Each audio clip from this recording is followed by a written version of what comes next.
Welcome, everybody, to LEAD 860 Catalyzing Action in Complex Systems and to week 3 on systems mapping. This week, we're beginning to really enter this field of understanding systems thinking and developing our whole systems mindset. And I would just say some of the kind of core gifts of systems thinking are helping us to understand the interconnected parts of the systems we find ourselves in, like our families, our teams, and our organizations, and to see how the kind of patterns that can develop between the parts, and understand how we can get into creating actions that have unintended consequences.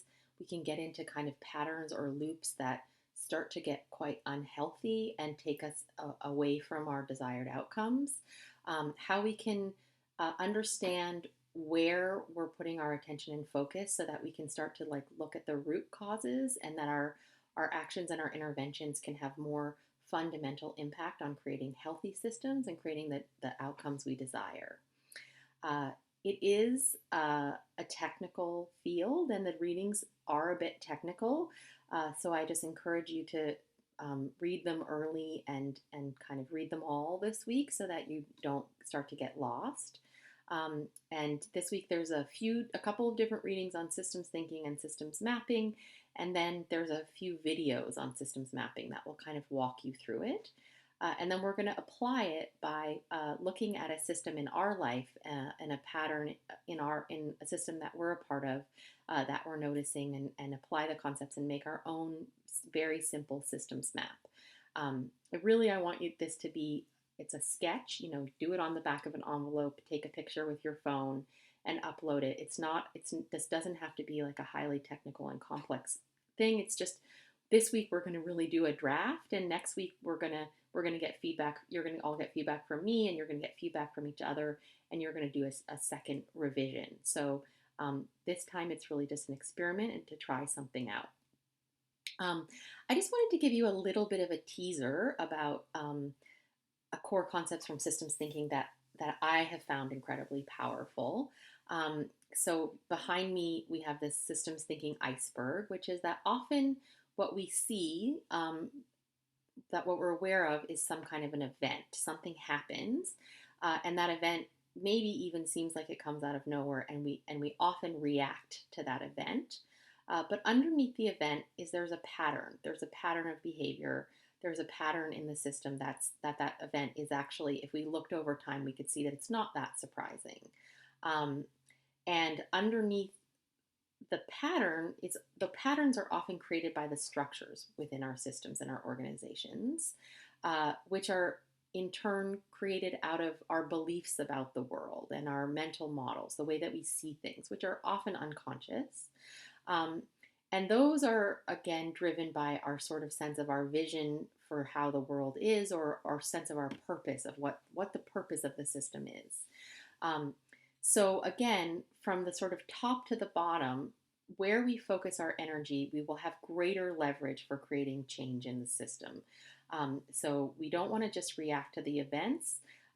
It may be important to adapt to the patterns, but even better than that is to really create new structures.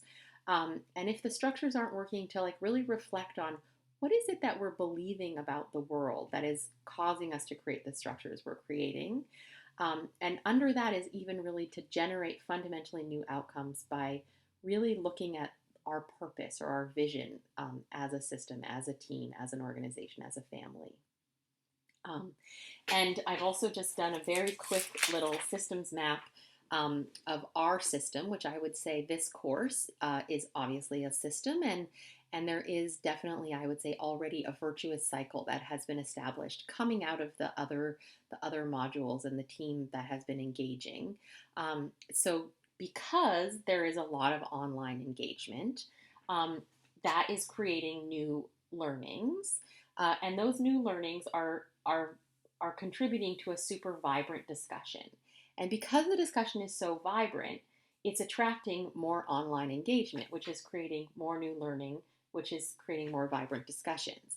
If we stopped, if a few of us got really busy and we stopped engaging online, um, there would be less learning and it would make the discussion less vibrant, which would then decrease our desire to want to go online and see what's happening. So um, it's a reinforcing cycle, which means it could either be a virtuous cycle or a vicious cycle. And luckily, it's been a very virtuous cycle so far. I also just want to mention that from last week, I'm really loving the questions about the decision making process. And I would say there's kind of a core question about introducing collaborative processes and collaborative decision making, in particularly in systems that are tend to be a little bit more hierarchical or where there are real kind of power issues that we have to navigate. So I look forward to engaging around that theme and that question, both in the forum and potentially in my office hours this week or wherever else it arises. So enjoy diving into systems thinking and let's have a great week.